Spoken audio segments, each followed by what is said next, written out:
Hello, and welcome to the special program, Bending the Arc of Justice, presented by Empowering Voices for Justice, an outreach initiative of the Code of Colors, a ministry of Cathedral of Hope.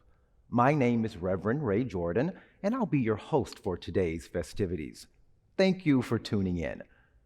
The vision for this initiative is bold: to eliminate injustice everywhere so that there is no threat to justice anywhere. Yet the mission is within our reach: to first commemorate Dr. King's vision by bringing awareness to the injustices that exist today, and secondly, open the doors of communication with government officials who can help move the ball forward. However, today we interrupt your busy lives and ask that you pause with us. We ask that you pause to remember the events of 1963, both the civil rights movement as experienced in Birmingham, Alabama, and the March on Washington, August 28, 1963. But first, will you pray with me?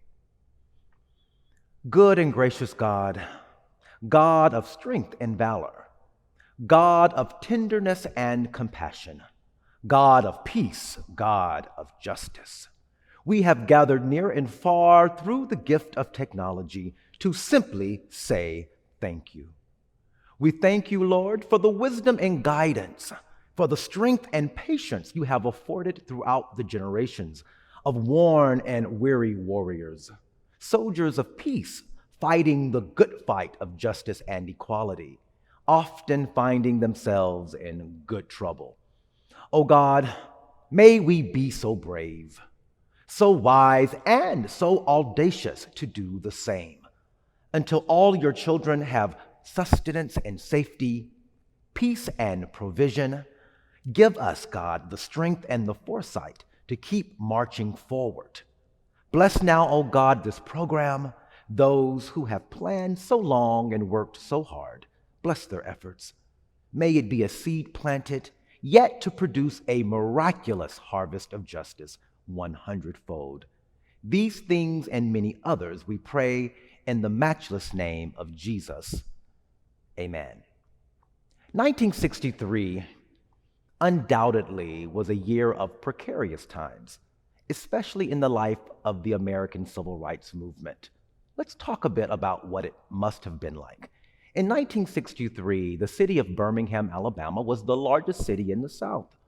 However, its nickname was Bombingham because that was the weapon of choice, the weapon of intimidation used by white supremacists, the KKK, and others. The effort was to desegregate downtown. However, the intimidation was so strong, the threat was so fierce, many of the adults refused to participate. So Dr. King was called in to help. In the meantime, he was jailed. While he was jailed, he penned what we know today to be Letter from a Birmingham Jail. Really a remarkable document that lives with us today and will likely live forever. Later in 1963, after the water hoses and the dogs were unleashed upon children in that city in April, in August, Dr. King addressed a crowd of over 100,000 people. In fact, over 250,000 people gathered on the Mall in Washington. People of every color, every creed, every background, every religion, every race, gathering together, calling for equality and justice. What a soaring climax of the movement. However, later that year in September, white supremacists struck again, retaliating, killing 4 little girls in a Birmingham church. The weapon of choice, yes, you guessed it, a bomb. Of course, we know later in 1963, right in our city of Dallas, Texas, the president was assassinated. What an incredible year it was. So today, again, we pause. We stop for a moment to remember, to commemorate, and to inspire ourselves to keep marching forward. You don't want to miss one moment of today's program. You'll probably want to share it too with friends and family. But before we hear from our speakers, we begin our commemoration and time of remembering by joining together in the Black National Anthem, better known as Lift Every Voice and Sing. Today, led for us by the incomparable Turtle Creek Chorale.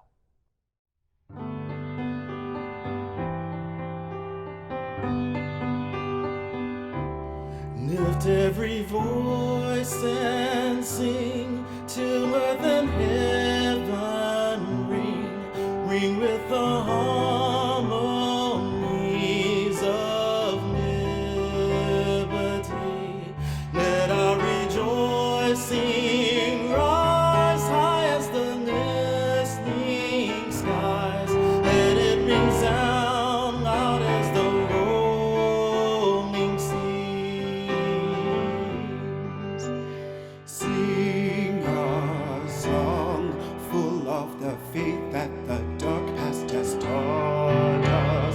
Sing a song full of the hope that the present has brought us. Facing the rising sun of a new day begun, let us march on till victory is won.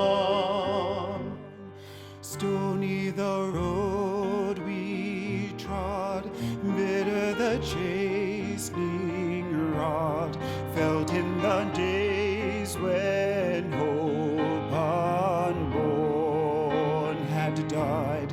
Yet with a steady beat, heaven our weary feet come to the place for which our fathers died. Sing a song full of the faith that the dark past has taught us. Sing a song full of the hope that the present has brought us, brought to us. Facing the rising sun of a new day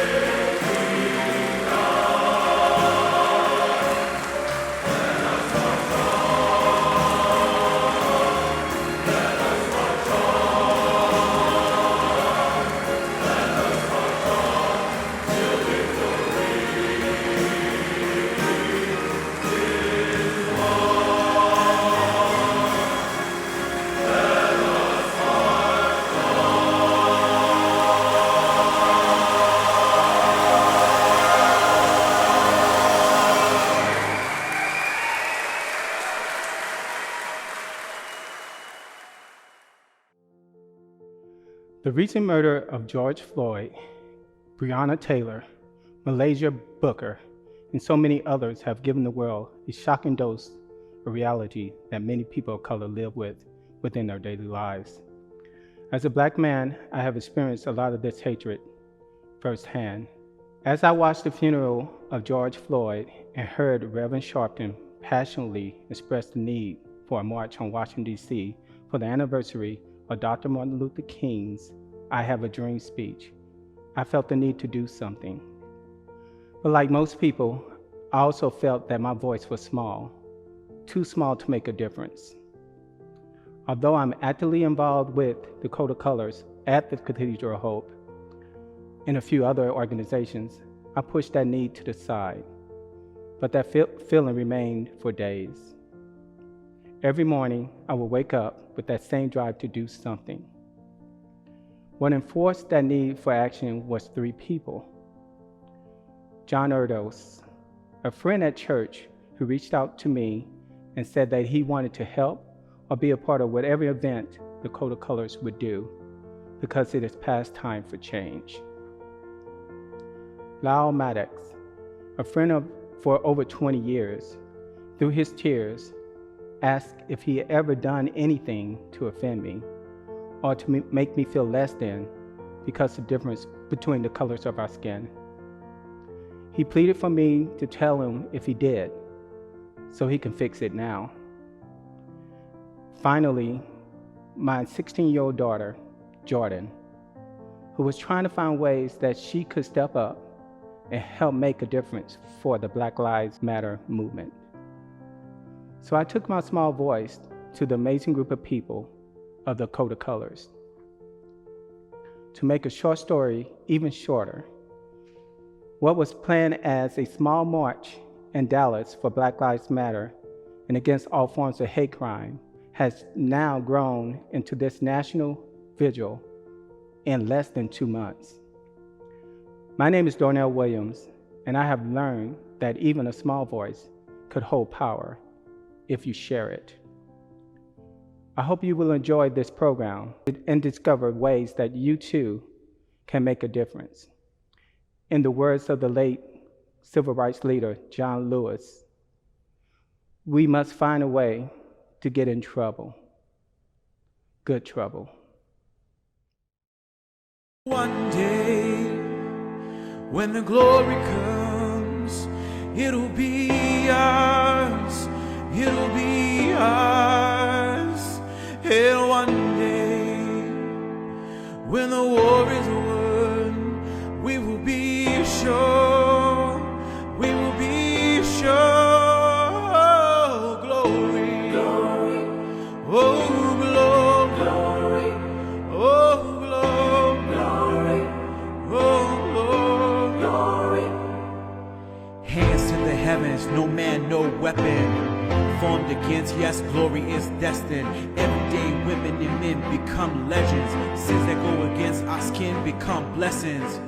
The movement is a rhythm to us. Freedom is religion to us.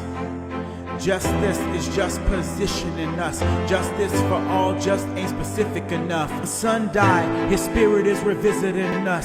True it living in us. Resistance is us. That's why Rosa sat on the bus. That's why we walk through Dallas with our hands up. When it go down, we woman and man up. They say stay down and we stand up. Shots be on the ground, the camera panned up. King pointed to the mountaintop and we ran up.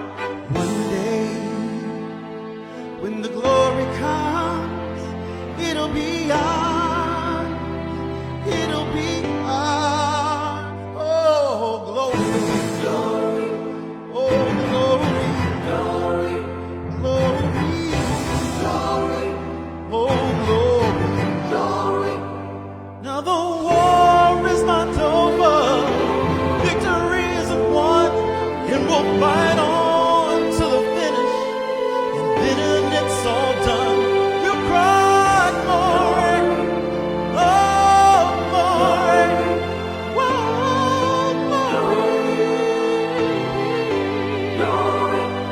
Are we asking ourselves the deep questions of what it means to be human beings, what it means to be people of color in our country? Are we responding from a place of privilege and using our privilege to rise up the voices of the oppressed, the voices of the marginalized, the voices that are so often left behind? Cathedral of Hope, we're a predominantly white church, but we must rise up, step up, and kneel if necessary to remind this world that Black Lives Matter. One day, when the glory comes, it'll be ours, it'll be ours. Oh, glory.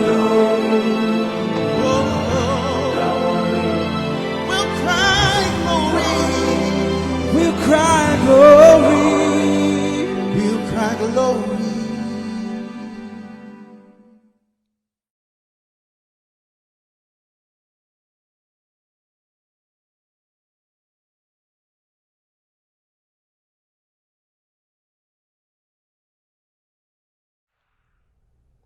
Absolutely beautiful. Thank you to the Turtle Creek Chorale, and thank you to the Voices of Hope, one of my favorites. As we move to our first speaker, I'd like to introduce to you Minister Leah Jordan. Minister Jordan holds a bachelor's degree in rehabilitation studies from the University of North Texas, a Master of Divinity with focus in Black Church Studies from Bright Divinity School, at Texas Christian University and a Master of Theology from Bright Divinity School as well. When graduating from Bright, she did so as a Walker preaching scholar. Leah is from Fort Worth and is a member of the Shiloh Missionary Baptist Church. She is a preacher, teacher, writer, and has been featured as one of the millennial womanists to watch. Leah, my colleague in the ministry and my play cousin, take it away. What an honor it is to be able to add my voice to this moment and to share this time with you. And think out loud about some of the work of Dr. King and just all that this means to us.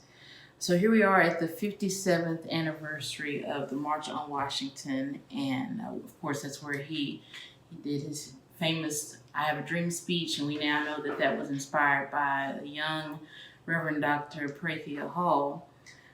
It's been 57 years, and for some reason this year it feels much less like a moment in the past and much more like a very present event, a very present moment in time. And maybe that's because of the current events happening now with the outcry for justice all over the world, or maybe that's just me and where I am in this season and the generation that I'm in. As a young adult, we're not just learning about history anymore. We're all finding our place in it, our work in the world. And so the March on Washington accomplished a lot of things. But what I love most about what it did was the work that it did on the mind of this nation and on the mind of the world. And so a few months before the march, Dr. King wrote his letter from a Birmingham jail. And he's writing to colleagues who question the protests and they question his methods of activism. They wonder why all these demonstrations, and they call his justice-seeking activities unwise and untimely. And so he has time to respond to them because he's in jail. And he says, and I'm paraphrasing, one, we do this, we demonstrate because we want to dramatize what we're experiencing in our lives every day. We want to show that physically with our bodies. And also we want to create a tension. And I'm not afraid to use the word tension. And I love that he says that. He talks about a constructive type of tension that is necessary for growth. And then he cites Socrates to talk about how we create tension in the mind. He says that there's a kind of tension you create in the mind that brings people from the bondage of myths and half-truths to the unfettered realm of creative analysis and objective appraisal. There's this kind of tension that you create in the mind that brings people out of the depths of prejudice and racism and into the majestic heights of brotherhood. And of course, now we would say kindred. And so this March on Washington created a tension in the mind of a nation and in the mind of people who wanted to believe that things were just fine the way they were for Black people. And of course, I'm paraphrasing again his words, but he says, we're here to call out this country for writing Black folks a bad check. The Declaration of Independence promised everyone should have life, liberty, the pursuit of happiness. And we're all here to say that we're not happy. We're not happy with police brutality. We're not happy with violence against our people. We're not happy with housing, unemployment. The list goes on and on. We're not happy. And you promised us the right to pursue that. So there's a tension here that the people came to talk about. And so as a womanist, which is a Black woman who's committed to the survival and wholeness of an entire people, and as a minister, I feel that it's my calling and my responsibility to create some of those same tensions that my ancestors have been creating for forever. I believe that it's my calling and my responsibility to confess that the church and even some Black preachers have defaulted on their promissory note to the body of Christ. We promised that everybody would be treated like a neighbor, and we promised to love people like they were made in the image of God. But we have written some people a bad check. We've written some Black folks, some single mothers, some queer siblings a very, very bad check. And so myths and half truths have made them less valuable to us. And some people they've made utterly invisible. And so we haven't written them anything at all. And I believe that I'm part of a generation anointed to create tension in people's minds. If there's no tension, there's no growth. And if there's no growth, there's no imagination. So I thank God for the founders of Black Lives Matter and the leaders of Black Lives Matter who imagine on our behalf when we're not ready to do so. I thank God for those young people who have imagined a future free of anti-Blackness of all kinds.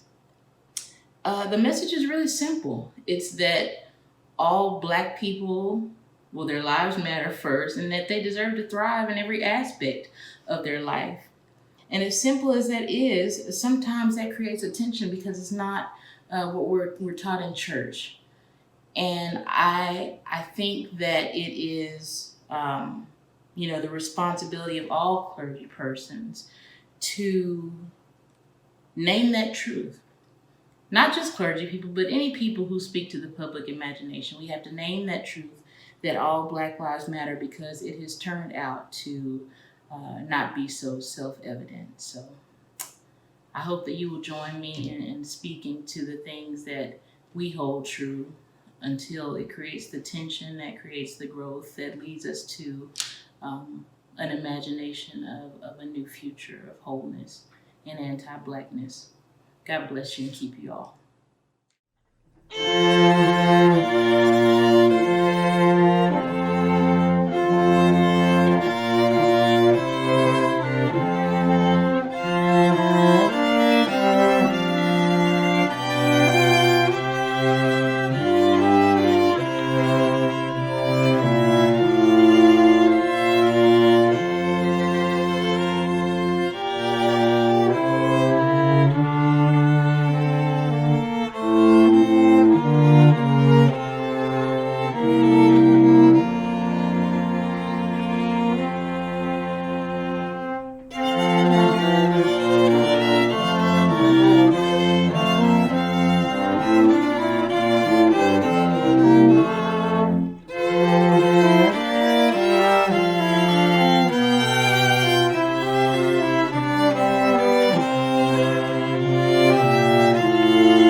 Thank you to the New Texas Symphony Orchestra, and thank you, Minister Leah Jordan.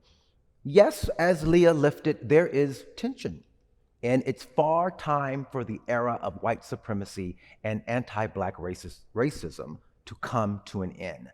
In order to do that, I believe that it will take a collective effort from many sectors of the community, with two of the most important sectors being the church and the academy.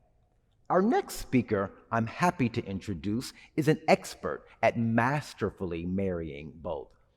The Reverend Dr. Alice M. McKenzie is a George W. and Nell Ayres Lavon Professor of Preaching and Worship at Perkins School of Theology, Southern Methodist University, where she has been on faculty since the year 2000. In the spring of 2011, she was named an Outseller Distinguished Teaching Professor at SMU, SMU's highest teaching honor, and in 2010, Dr. McKenzie was named the president of the Academy of Homiletics, an organization of teachers of preaching from North America with a growing international membership. Currently, she serves as director of the Perkins Center for Preaching Excellence at SMU and is an ordained United Methodist elder within the North Texas Annual Conference of the United Methodist Church. Dr. McKenzie earned her Master of Divinity degree from the Divinity School of Duke University and her PhD in Theology and Communication and Preaching from Princeton Theological Seminary. She is the author of some 10 books and numerous articles. I'm excited to hear from her. Please welcome the Reverend Dr. Alice McKenzie. Thank you for the honor of this invitation to speak today at this 57th anniversary of the March on Washington. My remarks are entitled, Become Who You Are. I begin with a story. Leontine Kelly, who lived from 1920 to 2012, was the first African-American woman to be ordained as a bishop in the United Methodist Church. A few years before her death, I spoke with her on the phone and she told me the following story about when she was in the 3rd grade growing up in Cincinnati. She says, one morning I was getting ready for school. There was a knock on my front door. My parents were in the kitchen at the back of the house. So I went down and answered the door. My mother was one of the founders of the Urban League of Cincinnati. My dad was a pastor and community leader. I went down, I opened the door, and there on my doorstep, there was a woman, a distinguished woman, immaculately dressed woman. And without any preamble like, oh, how are you, little girl? Or what grade are you in? Or aren't you cute? She simply said to me, little girl, who do you plan to be? You must be somebody. So I ran back to the kitchen and I said, Mama, Daddy, somebody is at the door. Leontine continues that as she got to know more and more about this woman, she learned that she was the 15th child of South Carolina sharecroppers, that she had founded the Bethune-Cookman University, been advisor to presidents on education, that she was called the First Lady of the Struggle. She learned that she was Mary McLeod Bethune. And Leontine says that the more I got to know about her, the more central her question became for my life, who do you plan to be? And the more my answer became, I plan to be like you. I plan to become like you. 57 years ago, Martin Luther King Jr. stood on the steps of the Lincoln Memorial and asked America, who do you plan to be? And in August 28th, 2020, we gather virtually or in person on those same steps and ask the same question. We face this double pandemic, a 400+ year pre-existing condition that is baked into our national character, which COVID has thrown into high relief, as we see who are getting ill and dying at the highest rates, as we see who have high incidence of murders and short life expectancies, trans men, trans women. We see who are dying at the hands of white police officers, how long that knee was on George Floyd's neck, how he couldn't breathe, how he called for his mother.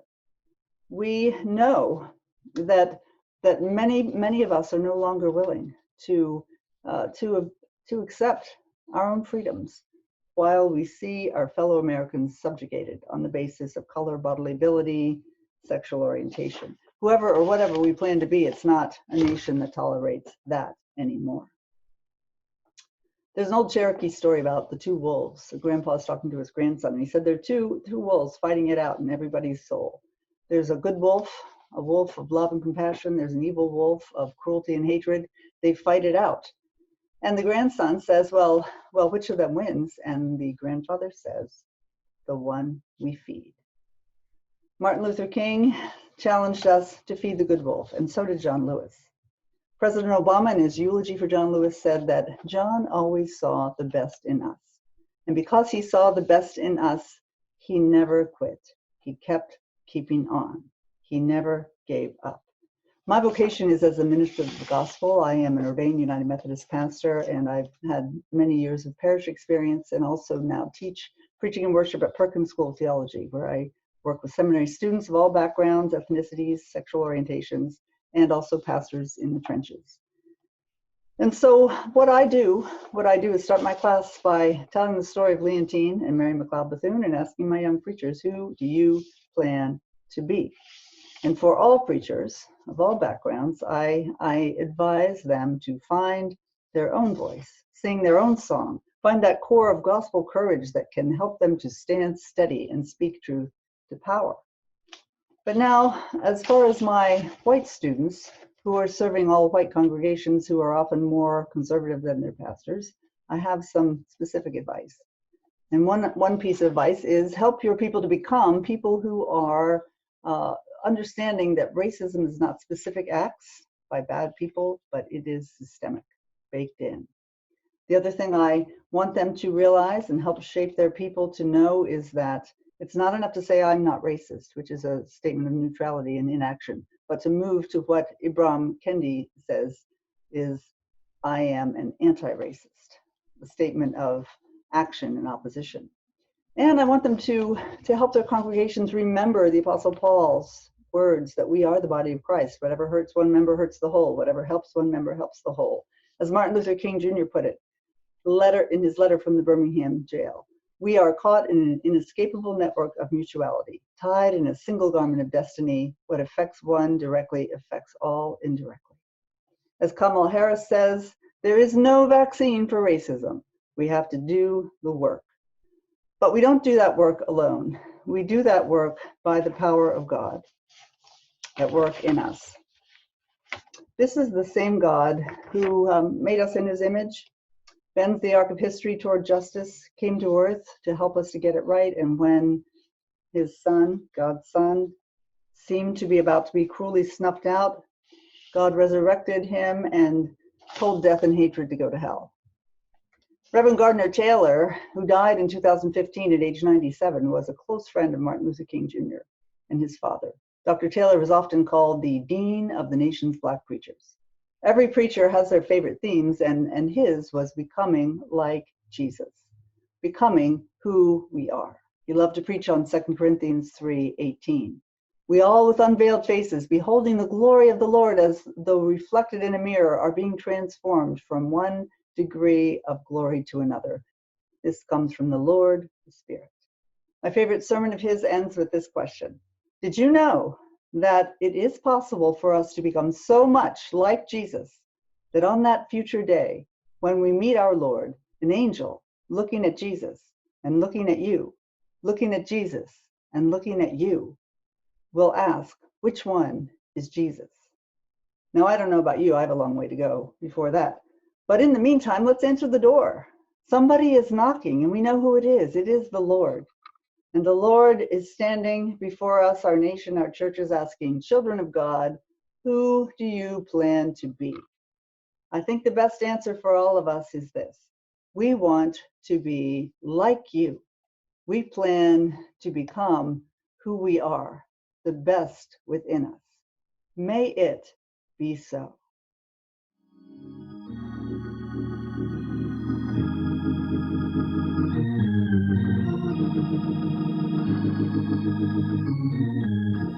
I need you, you need me. We're all a part of God's body.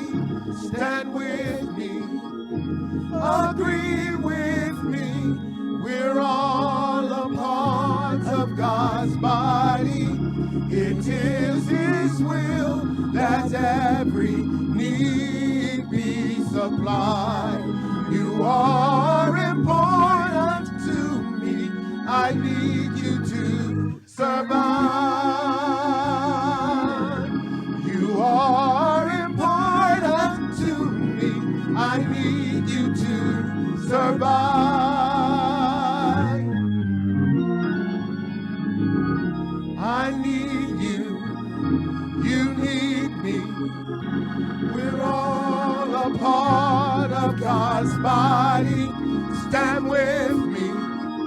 Agree with me. We're all a part of God's body.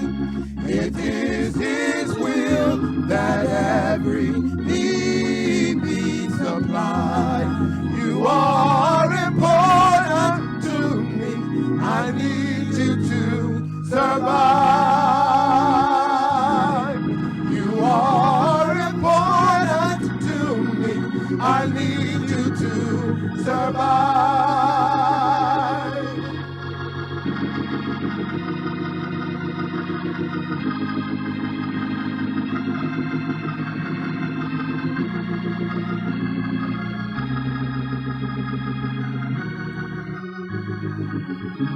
I pray for you, you pray for me.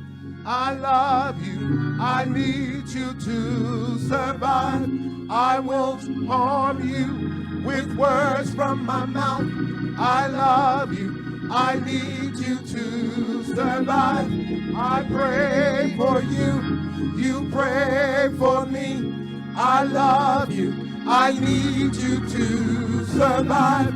I won't harm you with words from my mouth. I love you, I need you to survive. I pray for you, you pray for me. I love you, I need you to survive. I won't harm you with words from my mouth. I love you, I need you to survive. I pray for you, you pray for me. I love you, I need you to survive. I won't harm you with words from my mouth. I love you, I need you to survive. I pray for you, you pray for me. I love you, I need you to survive. I won't harm you with words from my mouth. I love you, I need you to survive. I pray for you, you pray for me. I love you, I need you to survive. I won't harm you with words from my mouth. I love you, I need you to survive. I pray for you, you pray for me. I love you, I need you to survive. I won't harm you with words from my mouth. I love you, I need you to survive. I pray for you, you pray for me. I love you, I need you to survive. I won't harm you with words from my mouth. I love you, I need you to survive. It is His will that every need be supplied. You are important to me. I need you to survive. You are important to me. I need you to survive. You are important to me. I need you to survive.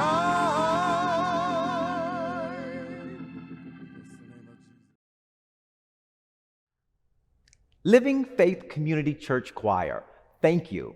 And to the leaders of Living Faith Church, Bishop Alex Bird and Pastor Marvin Roberts, I love y'all. And Dr. Allison McKenzie, thank you. Now, becoming who you are, that'll preach. And speaking of remarkable preachers, allow me to introduce the Elder Camarian D. Anderson Harvey. Elder Anderson Harvey is a vibrant and visible trans woman of color with a passion for inclusion and equality for all. Camarian is the Alabama State Director with Human Rights Campaign under the Project One America initiative. Kamarian is the first trans person of color to serve in a leadership position with the HRC in the organization's history.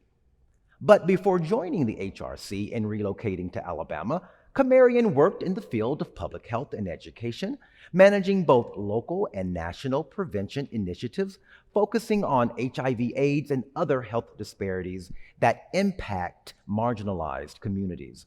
Kamarian is the founder and previous executive director of Black Trans Women, Inc., which is the first national nonprofit with a 501c3 with a programmatic focus to uplift the voices, hearts, and souls of Black trans women, and in alliance with the Black Trans Advocacy Coalition. Kamarian also brings a wealth of experience in faith spaces, currently serving as the National Co-Minister and South Regional Coordinator for Trans Saints, a ministry of the Fellowship of Affirming Ministries. For 16 years, Kamarian has served as an associate minister and elder at the Living Faith Covenant Church located in Dallas. Kamarian was born and raised in Dallas with family roots in Natchez, Mississippi. She is a wife. She has one son, 4 bonus sons, and 3 adorable grandchildren. I think we're in for a treat. Let's hear from Elder Anderson Harvey. Greetings, my brothers, sisters, and siblings. What an honor and a joy to participate as one of the speakers as we focus through our personal lens of Dr. Martin Luther King's voice for justice. I am Kamarian D. Anderson Harvey. My pronouns are she, her, and hers. I am described as a caramel macchiato brown skin tone with a black curly bob hairstyle, silver earrings, and necklace with a black V-cut top blouse. Each of us must define for ourselves and others what type of person we will be, no matter what may come next. In this regards, Dr. King set a great example. Dr. King once said, "Injustice anywhere is a threat to injustice everywhere." At the core of this statement, you can hear the prophetic voice of Dr. King. Even the Bible cry is justice, mercy, and love. There is no other way that aligns with God's desire. Fear cannot dominate our worldview. If any of us are to call ourselves Christian, we must believe in justice for all. We must love without boundaries, borders. We must lead out of mercy. Love means placing others before ourselves. To love God is to love others. Love is only truly practiced by those who can manage their own words. We must all work at this. Love also requires us to prioritize the needs of the outsiders, like myself, someone of trans experience. It is important for individuals to participate in visuals, sit-ins, and perhaps marches to bring awareness to the larger world. It's very important for individuals to speak against trans discrimination and help fight to keep the trans-identified community alive, empowered, and centered in everything that we do in the name of love and advocacy. Despite the dramatic progress of the transgender movement in the last decades, resulting in great public awareness with some significant legal victories, trans-identified people, however, continue to face discrimination, high levels of violence, and poor health outcomes. Trans-identified people face enormous health disparities, including incredible rates of HIV infection, lack of primary medical care, and high rates of attempted suicide. Trans-identified people bear the economic consequence of discrimination, including high rates of poverty and unemployment, discrimination in education, and homelessness. Trans-identified people, particularly Black transgender women, especially those that are persons of color and trans-identified, experience frightened levels of physical violence. And to mention civil rights, that could recognize the needs of us that are trans-identified people, because it's a civil right for us to be able to have our legal needs met. Identification document that accurately reflect who we are as humans, protection from employment discrimination, just to name a few. Dr. King's words is so powerful in today's world climate. Injustice anywhere is a threat to injustice everywhere.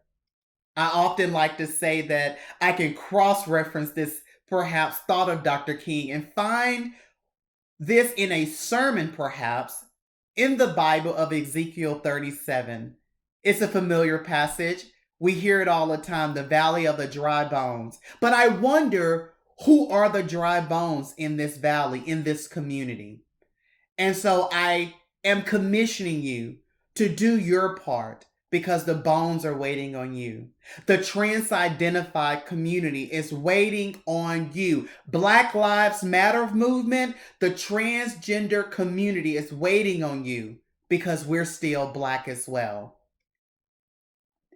Dr. King, he also once said, the arc of the moral universe is long, but it bends towards justice. We stand on the shoulders of workers, organizers, advocates, and leaders who have fought for a more just world.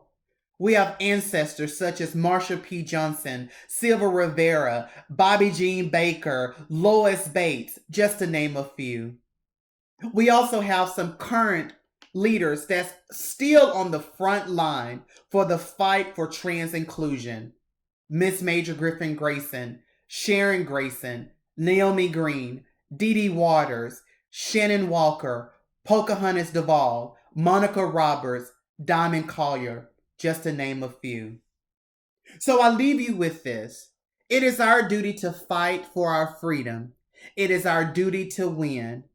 We must love each other and support each other. We have nothing to lose but our chains. Written from Asata Shakur. We have nothing to lose but our chains. This is a season for us to show up to be counted, and we must fight. And as Dr. King would say in some of his speeches, from I Have a Dream all the way from a letter from the Birmingham jail, that it is our due diligence to make sure that we're on the front line for justice. I'll leave you with this quote by John Lennon. A dream you dream alone is only a dream. A dream you dream together is a reality. I invite you to be in the reality and dream with me. Today I sing this for the ancestors upon whose shoulders I stand, and for those who will come after me, for whom I brace myself in hopes they will stand upon mine.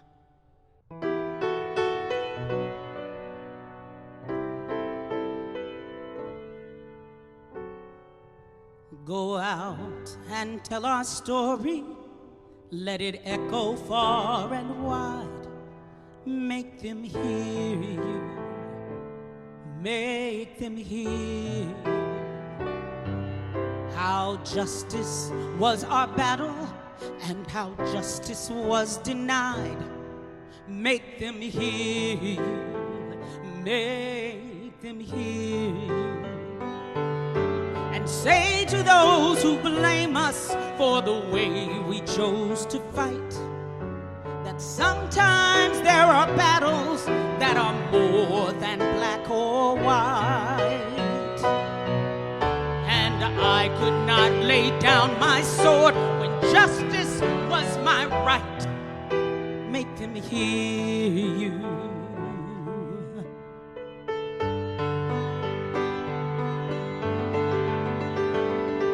Go out and tell our story to your daughters and your sons. Make them hear you, make them hear you. And tell them in our struggle we were not the only one. Make them hear you, please make them hear you. Your sword can't be your sermon or the power of the pen. teach every child to raise his voice, and then, my brothers, then will justice be demanded by 10 million righteous men? Make them hear you. When they hear you, I'll be near you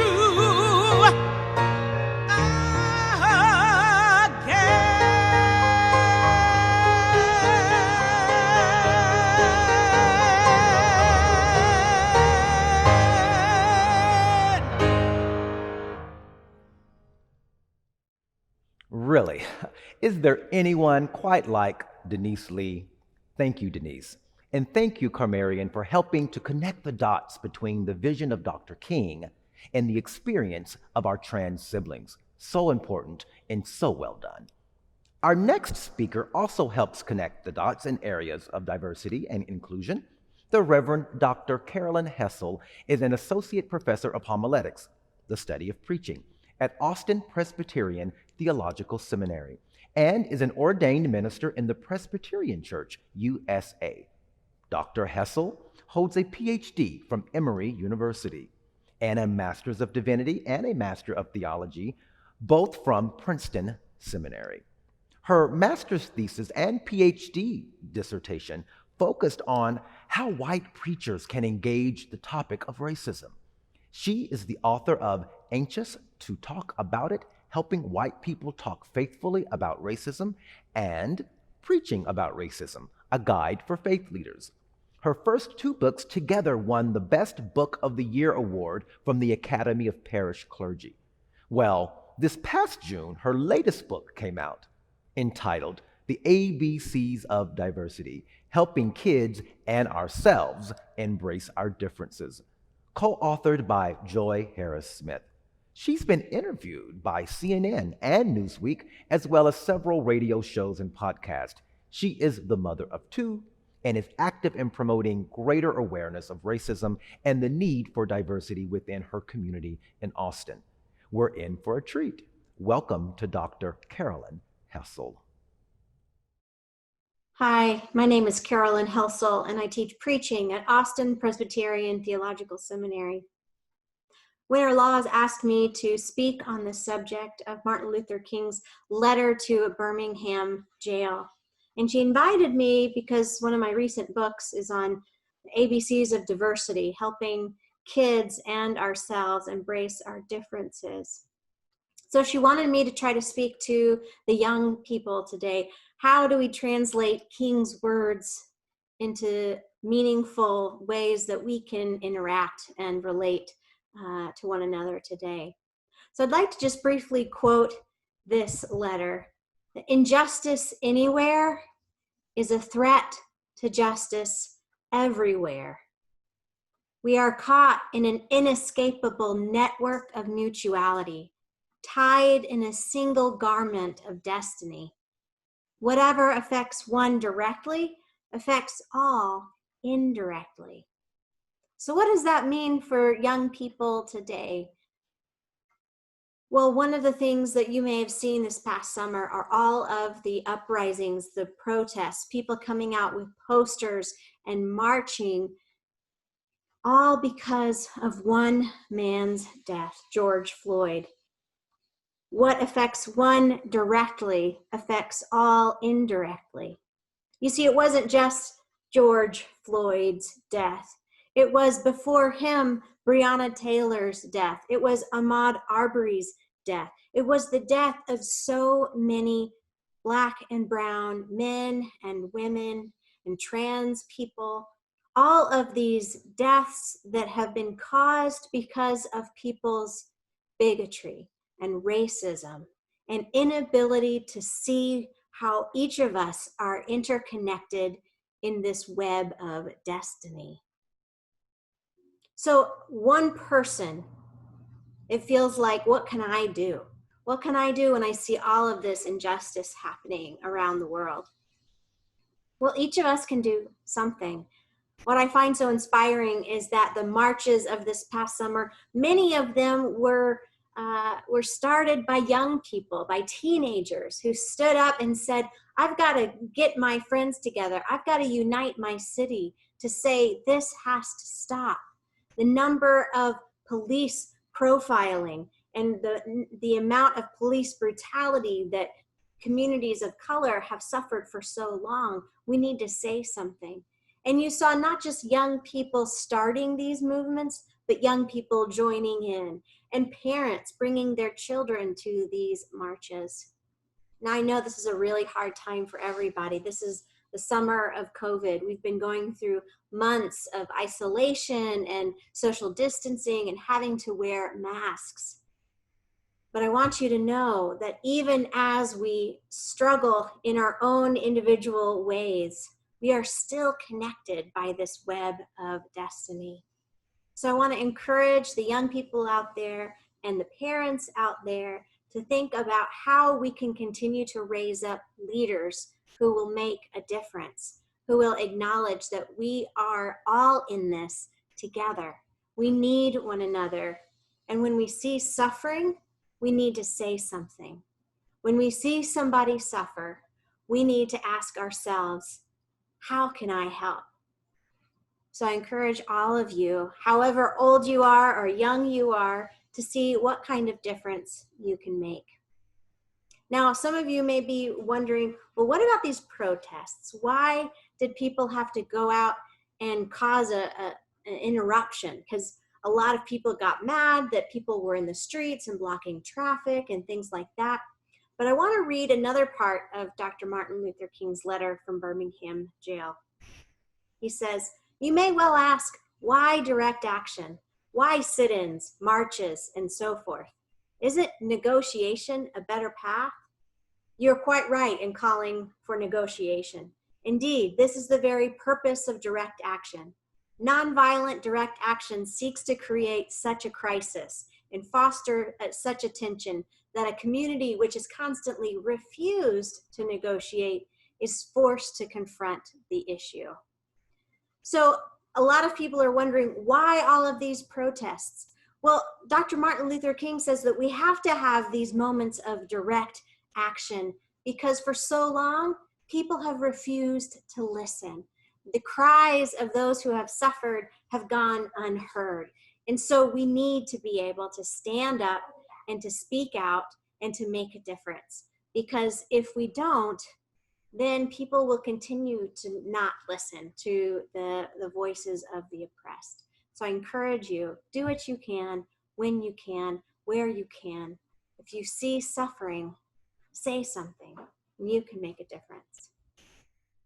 Well, well, well, well, I've been walking with my face turned to the sun.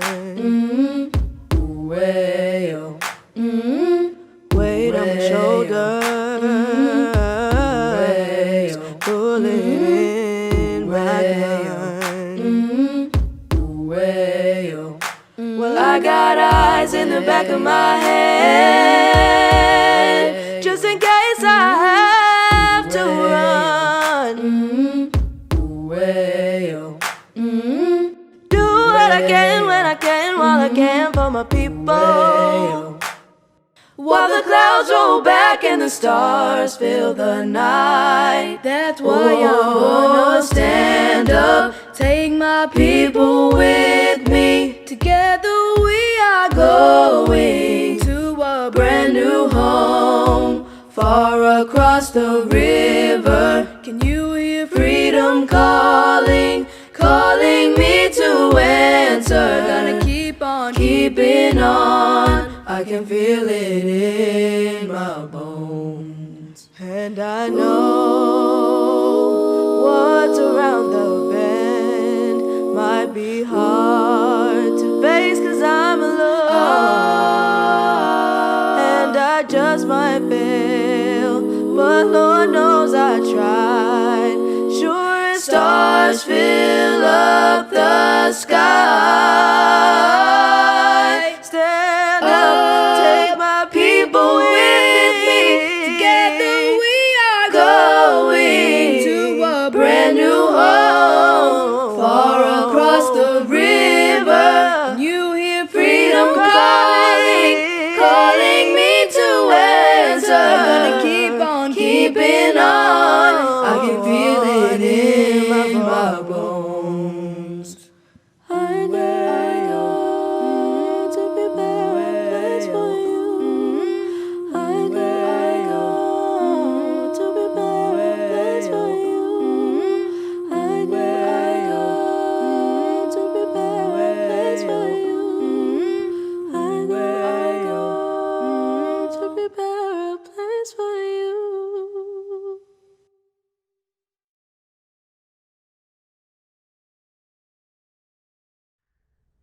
Hasn't our music been second to none today?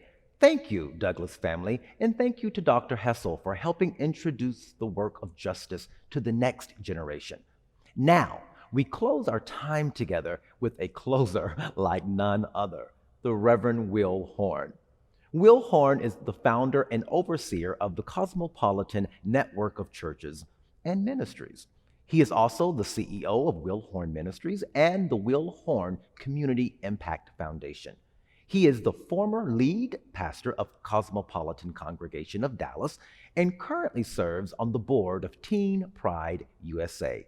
Will is also the author of The Handbook, a quick conversation guide to what the Bible does and does not say about homosexuality. He is a gifted preacher, teacher, and humanitarian. Will uses the gifts and graces of the Holy Spirit as a consultant to churches and other ministries regarding issues of cultural diversity and inclusion. He is known across the country for making biblical concepts clear and relevant for people from many different backgrounds and cultures. In over 25 years of ministry and business experience, he has traveled to 24 different countries on 4 continents, giving him a special ability to see and communicate the gospel from many different vantage points. Today, to broaden his own knowledge base, he is working towards a Master of Theological Studies degree with a concentration in sexual and gender justice at Bright Divinity School at Texas Christian University. He is also blazing a trail across the country with his unique cosmopolitan message, equipping people from all walks of life to love God, love themselves, and change the world. Will is committed to using his gift to not only make life better for individuals, but to bring about ecumenical, cross-cultural, and interfaith unity. Friends, the Reverend Dr. Will Horn. Hi there. My name is Reverend Will Horn. I'm from Dallas, Texas, and I'm so excited that you all have decided to join us for this very important conversation today. When people from all walks of life, different backgrounds come together, sharing their ideas, their perspectives, their thoughts, and their feelings, it's the thing that helps to heal our land and begins to move our country closer to her potential. And so as a 50-year-old African-American man of faith, I'd like to share my perspective with you today. Now, to say that being a Black man in this country today is challenging would probably be an epic understatement. Not only dealing with systematic and institutionalized racism, but dealing with blatant aggressive bigotry is not only perilous for me, but it's also mentally and emotionally exhausting. In this country and all over the world, we are familiar with the Nobel Peace Prize winning work of the Reverend Dr. Martin Luther King. And most people would say that they admire the work of Dr. King. The thought, however, that we are still continuing to deal with many of the same issues that Dr. King gave his life fighting for is a mind-numbing thought. And for many, it's very, very discouraging that, again, over 50 years after Dr. King's assassination, we're dealing with many of those same issues. Many today, particularly the millennial generation, feel that those who identify with the civil rights movement of the 1950s and 60s are just really connected to the nostalgia of the struggle, and that they have idealized Dr. King's ideology of nonviolence. And many of their frustrations lie in the thought that maybe his ideology or his strategy was too passive. And maybe because of what we're still dealing with, maybe that strategy was ineffective. And looking at the current climate of our country, many believe again that the approach should have been maybe more radical or more confrontational. And personally, my perspective is that if Dr. King were living today, he may not disagree with that. In Dr. King's letter from a Birmingham jail, he actually had to address concerns that some thought that maybe he was a bit too radical. And he says questions were posed to him like, why direct action? Why all the marches and protests? Why the sit-ins? Is not negotiation a better path? And Dr. King's response to that was, negotiation is indeed the goal. But he believed that direct action was necessary to create the kind of crisis or the kind of tension that would dramatize the issues where the powers that be could not ignore it, and it would drive them to the negotiating table. And so I happen to believe that that same philosophy from Dr. King's message from a generation ago actually speaks to this generation of African American activists who are still in this same fight. As a man of faith, it is important to understand that Dr. King not only wanted to change hearts and minds, but he was interested in substantive legislation that would change the laws on the books to ensure equal treatment under the law for every man and woman in this country. And so it's important to know also that Dr. King was willing to be disruptive to make that happen. So many people think that because he was nonviolent, that he was passive or that he was sheepish, and that was not the case at all. As a matter of fact, J. Edgar Hoover, who was the head of the FBI at the time, deemed him the most dangerous man in America. And if he were passive or sheepish, I don't think that the status quo would have been so interrupted or so troubled by this man and by his actions. And so I believe, again, that this Black Lives Matter movement that we see today is a very logical progression out of the civil rights movement. I believe, however, that it is a movement in and of itself, where the civil rights movement worked specifically to eradicate the Jim Crow laws that made segregation the law of the land. The Black Lives Matter movement today works specifically regarding issues of police brutality and this culture of racism and white supremacy that we find in our police departments all over the country. And it is important, again, that we recognize the importance of the civil rights movement of the 1950s and 60s, because it sets us up for what we're doing today. But I believe that the Black Lives Matter movement, again, is a movement in and of itself. Today, again, this is my perspective. I think it is important that our churches, that our faith communities, that faith leaders like myself really recommit ourselves to this fight, to being anti-racist. Not being racist is not enough. We've got to be actively involved in being anti-racist, where we tear down these structures that have oppressed so many for so long. And it is tragic that there are so many white evangelical Christians who seem to be more committed to holding up the pillars of white supremacy than they are in holding up the pillars of the gospel. For after all, the message of nonviolence and the message of feeding the hungry and visiting the incarcerated and taking care of those who have less than, that was the message of Dr. King, but it was also the message of Jesus Christ. And so there is no differentiation there. I want to issue a challenge to us, a charge, if you will. People of conscience, whether you're black or white, whatever heritage or ethnicity you claim, we've got work to do. And I want us to understand that we've got to stay engaged in this fight. We can't let up. And I want us to understand in this fight that we're probably going to meet some opposition, but we've got to fight anyway. In this fight, we're probably going to have to shed a little blood or spend a few nights in jail like our forefathers did, but we've got to fight anyway. All of us have a role to play in this. It won't all be the same. Some of us will march and protest. Others will help to write legislation. Even others will just support these movements financially. And I'm actually asking you directly to help us in supporting the Black Lives Matter movement and the House of Rebirth support financially. Listen, Dr. King said that injustice anywhere is a threat to justice everywhere. I want us to recommit ourselves individually and collectively to doing the work to make sure that we have a world that is fair and just and equal for all. Thank you all so much for joining us today. I hope you take care of yourselves.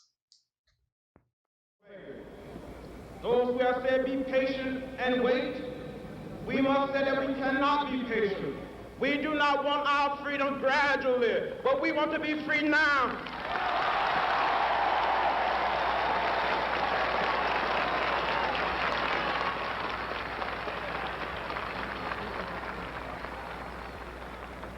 We are tired.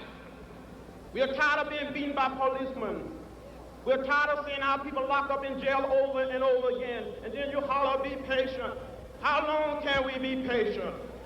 We want our freedom and we want it now. Precious Lord, take my hand, lead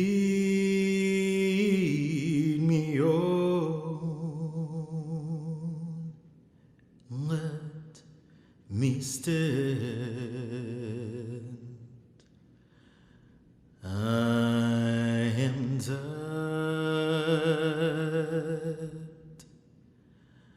I am weak, I am worn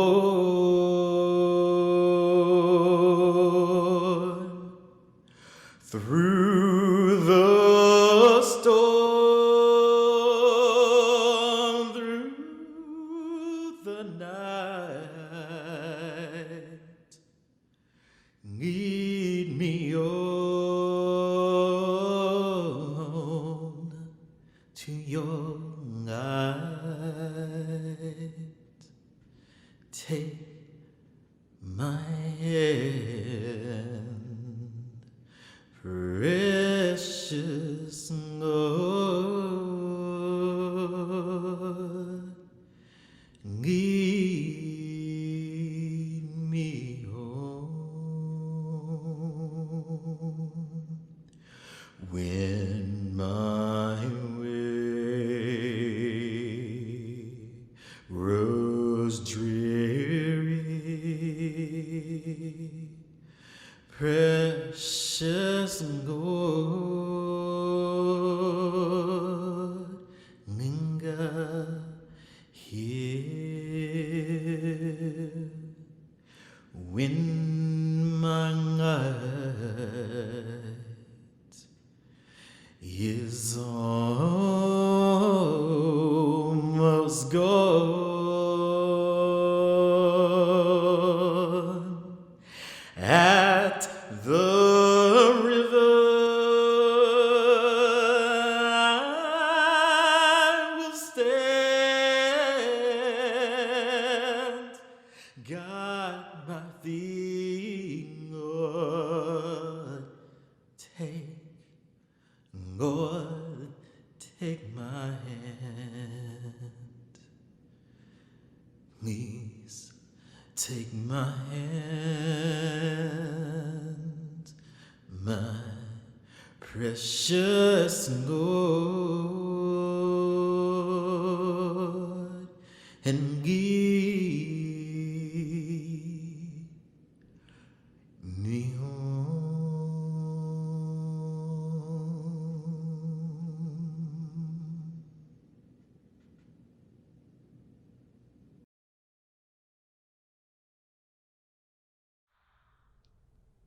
Wow, just wow. My heart has sang, my spirit has soared.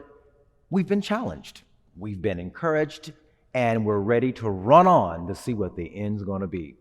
I certainly hope you've enjoyed this program, Bending the Arc of Justice, brought to you by Coat of Colors, Empowering Voices for Change. This celebration of Dr. King's letter from a Birmingham jail and the 1963 March on Washington could only have happened through the coordinating efforts of so many. I'd like to list just a few.